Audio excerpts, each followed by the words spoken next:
Hey guys, Mark here again. Okay, I figured I'd do a little bit more of an in-depth review of this VRP Dyno 2.0 that I picked up. Now, I did get this directly from them off their website, and it was almost $200. It was $199, so definitely not cheap.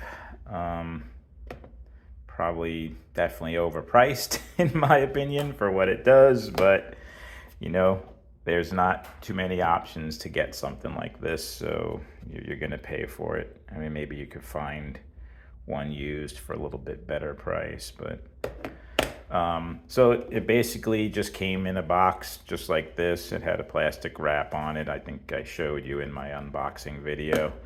It came with the little instruction manual with a little description and their card, so you can get to them at vrpslotracing.com. This guy David Vickers, he did reply to me when I ordered this. You know, there was two available. You know, apparently these things they're not, you know, they're always sold out. And I happened to check and they had a couple, so I paid for it through PayPal, and I didn't get any kind of confirmation email or anything, but I did get, you know, my PayPal email saying the payment went through. So I actually emailed him off the website, and he did reply saying yes, he got my order and that it should ship in a few days, and it did, and I got it. So communication was pretty good. The little manual just kind of tells you a little bit about it. This thing works from 8 to 22 volts, and you do have to provide your own power supply, which I have right there. I made a little jumper lead, positive and negative, with some banana plugs, and you basically just plug it in, or you could unscrew it if you have like a spade type connector, whatever kind of connector you want to do. Turn on your supply. And it does say that they recommend at least a 1 to 3 amp power supply should be adequate to run most HO cars. There's a break-in switch at the back here, so the up position is the normal position. So if you're putting in, like, although they do say that you will lose, I think, 1.4 volts. So if your supply is set to 20 volts, you're going to get about 18.5 volts actually at the two contacts. So since I run my track at 18.5 volts, I'm setting it so I get 18.5 volts here. There is a break-in switch. If you want to break in a new motor, you could push this down and it will only provide 5 volts at the terminals, regardless of what you have your input voltage set to. You know, then there's a couple of cautions. They do caution that the 5 volt bottom position switch has a maximum current rating of about 1 amp, output of 1 amp. Therefore, VRP recommends reducing the input voltage to 8 volts when breaking in a restricted open Neo or open class car, otherwise it could result in damaging the electronics in the dyno. However, if the dyno gets overheated in this position, it will temporarily shut itself off until it gets cool again. Then there's a couple of other cautions, basic stuff, and then just some of the features of it and kind of basic instructions on how to use it. But basically, you apply your voltage. You have 2 spots on here, a front pin for just about all your cars other than T-Jets. Your T-Jets you're going to put in this lower slot here. So for example, if I take a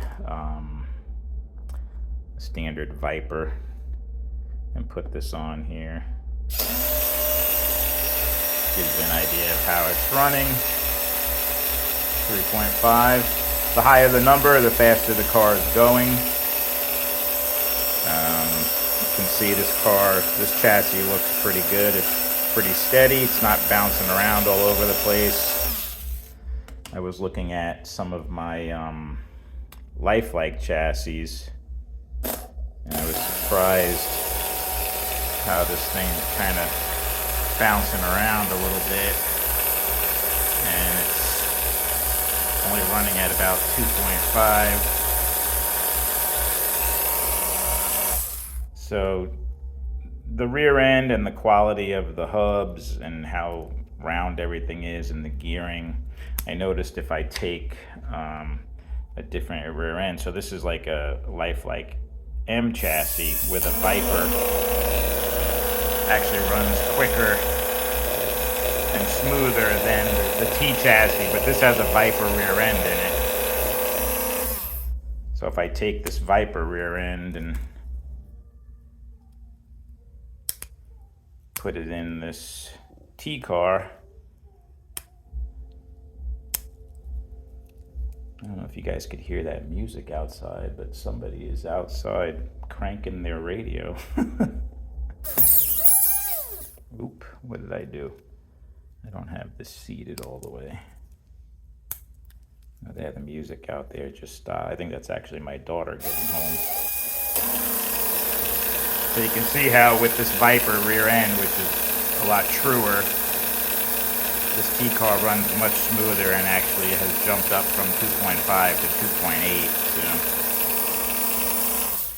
So little things like that, you could see visually how changing the rear end, changing the gearing, you can kind of get it before and after and see how it improves on the dyno. Little things like that. Like you could take a look at a magnet traction car. This thing kind of bounces all over the place. This is a red wire, like 15 ohm car, and this is a 6 ohm mean green armature. A little bit smoother, definitely much faster. You can see how the resistance of the armature obviously affects the speed of the car. Though the resistance of the armature is not everything. Obviously the gearing, your hubs, all of that, the magnets all come into play. So this dyno lets you kind of see your results after you're tweaking your cars. So yeah, I mean, I'm not going to go through every single chassis, but here's a Tyco 442. See if I can get this. You do got to be careful and hold on to this thing. Make sure you have it seated in the hole, or it could come flying at you. So this is a stock Tyco 442. Stock magnet, stock rear end. It just has some better silicone tires. Sitting at 2.5. Then I have the two chassis I built. This has a 3.5 ohm armature. That's cruising at 4.0. Oh no, I'm sorry. That's a Viper. Wrong chassis. I was going to say, wow, that thing is really... This is the Tyco with the 3.5 ohm arm. Running pretty good, pretty smooth. Up to 3. You can leave this on for a little bit and it may increase a little bit, up to 3.35. And then this is the 2.8 ohm Tyco that I built. Not a big difference from the 3.5 to this 2.8, but it's getting up there. It's got a little bit more speed, which you would expect it would, considering it's a little bit lower ohm armature. I don't know if you guys can hear this. I'll see how the video sounds after I play it back, but pretty smooth running chassis. And yeah, so, those are all the things you could do.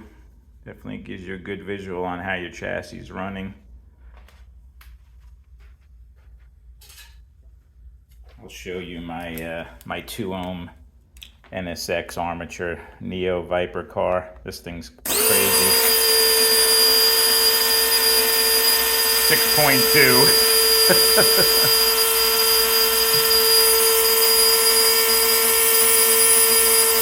smooth.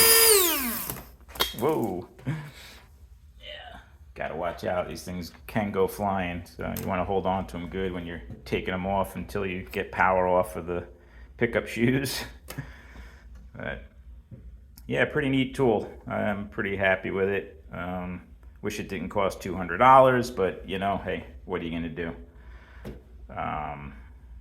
I like the fact that I could use it to break in motors. I like that you could switch it down to the lower voltage. And anytime now when I work on cars and do any hop ups or upgrades, I'll try and incorporate this into my videos so you can kind of get a before and after. I'll put it on the dyno, we'll see how it runs, and then I'll do my tweaks and stuff, and we'll see how it goes after. I actually have that I also got today from Jag Hobbies, their NC2 stock chassis, their lowest grade chassis, and I'm going to compare that to this Bulldog, this SRT Bulldog with the Neo magnets. So these are both 6 ohm cars. I had a couple of people ask me how these two chassis compared, so I'm going to do a video on that next, and we'll put these on both of these on the dyno and see how they compare, and then we'll do some laps. And I'm also gonna see how much of a difference, like a faster score on the dyno, how much does it translate over into lap times? Like, you know, if it's 3.3 compared to 3.5, I'm going to assume that that's probably a negligible speed increase as far as your lap times go, but I'll try and figure some of that out.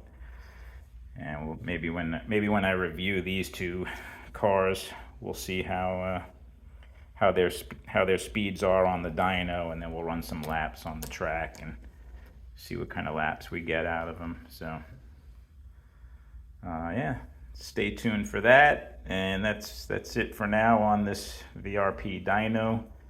Let me know if you guys have any questions or if I didn't cover anything that you want to know more about. But that's it for now, guys. All right, thanks everyone. Thanks for checking out the video, and we'll talk with you guys soon.